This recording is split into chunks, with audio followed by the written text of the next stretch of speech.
నమస్తే, నా పేరు గురమాన్యులు, ఒక వాస్తు సలహాదారులు. ఈరోజు ధర్మవరం టౌన్ సత్యసాయి జిల్లాకు వచ్చినాము. ఈరోజు మనం ఈ వాస్తు పరిశీలనలో ఉన్నాము. ఈ వాస్తు పరిశీలనలో ఇల్లు అంతా బాగున్నది, అంటే షాప్ కింద షాపు పైన హౌస్ కట్టుకున్నారు, చేసుకోవచ్చు అని కూడా కొంతమంది వాస్తు సలహాదారులు ఇచ్చినారు. అదేవిధంగా కట్టుకున్నారు. అయితే చిన్న ప్రాబ్లమ్స్ వస్తున్నాయి ఇంటికి. ఈ ప్రాబ్లం ఏమి అంటే, మనం ఈశాన్యంలో సంపు అనేది అందరికీ తెలిసిన విషయమే ఇవ్వచ్చు అని.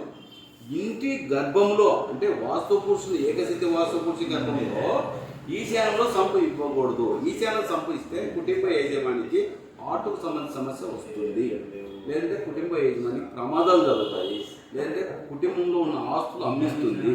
అన్ని టోటల్గా అయితే కుటుంబం డిస్టర్బ్ అయిందంటే ఫ్యామిలీ డిస్టర్బ్ అయ్యి సంపు ఉండకూడదని మనం రిమూవ్ చేస్తున్నాం. అదేవిధంగా ఇక్కడ వచ్చేసి ఇది ఉత్తరము, ఇది తూర్పు భాగము. ఈ భాగం అంతా ఇంటి గర్భం అంటే లోపలంతా సంపు ఉంది. ఇలా సంపు ఉండడం వల్ల ఇంటి ఆర్థిక పరిస్థితులు ఇబ్బంది అవుతాయి. ఇదంతా సంపు భాగం అంటే ఇది సంపు ఇచ్చినాడు. ఇక్కడ ఈ సంపు ఇవ్వడం వల్ల అనారోగ్య సమస్య అవుతారు. ఎవరికి రాదండి, కుటుంబ యజమానికి ఎక్కువ వస్తుంది. కుటుంబ యజమానికి కానీ కుటుంబంలో పెద్ద కొడుకు కానీ ఈ సిస్టమ్ వర్తిస్తుందంటే, అంటే ఈశాన్య దోషము కుటుంబ యజమానికి కుటుంబంలో పెద్ద కొడుకు వస్తుంది. అందుకోసం ఇదే వ్యక్తి కుటుంబ యజమానికి హార్ట్ సమస్య ఉందని చెప్తున్నాడు. ఓకేనా? థ్యాంక్ యూ అనా.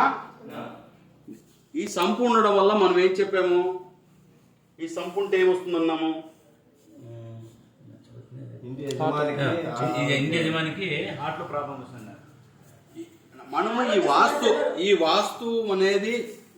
ఈ వాస్తు అనేది మనం ఈ ఇంట్లో ఎంత గమనించిన తర్వాత ఈయనకు ఒక సమస్య చెప్పినాం. అంటే మీ ఇంట్లో ఎవరికైనా హార్ట్ సమస్య ఉందా అన్నాం.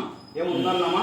ఫస్ట్ చెప్పినారు, మేమేం చెప్పకనే మీరే చెప్పినారు ఏమన్నా సమస్య ఉంటుంది అని. ఈ సంపు ఫస్ట్ ఉంది, ఈ ప్రాబ్లం ఉంది, ఖచ్చితంగా ఏదైనా ఒక హార్ట్ ప్రాబ్లం ఇంటి యజమానికి వస్తుందని చెప్పినారు. నీ పేరేం పేరు నాకు చెప్పనా? నా పేరు గిరక మనోహర్, నా పేరు. మా ధర్మవరము. ఆయన పిలిపించుకున్నాం మేము సార్ని. ఆయన చెప్పిన విధానంలో మాకు 90%గా ఓకేగా ఉండాలి. ఆయన ఏం చెప్పింది వాస్తు కరెక్ట్గా చెప్పినారు ఆయన. ఓకే అండి, ఈ అభిమానులకు నమస్తే. ప్రతి ఒక్కరూ ఇంటి ఈశాన్యంలో అంటే ఉత్తరము తూర్పును కలిసిన మూలలో సంపు పెట్టుకోవద్దండి. ఇంటి లోపల, కాంపౌండ్లో కదండి, ఇంటి లోపల సంపు ఉండకూడదు. ఇలా ఉంటే ఇలాంటి ప్రాబ్లమ్స్ ఫేస్ అవుతాయి. అందుకు ఎవరైనా అలా ఉంటే రిమూవ్ చేసేసుకొని క్లియర్ చేసుకోండి. థ్యాంక్ యూ అండి. మీ వాస్తు సలహాదారులు గురమాన్యులు, లక్ష్మీ వాస్తు.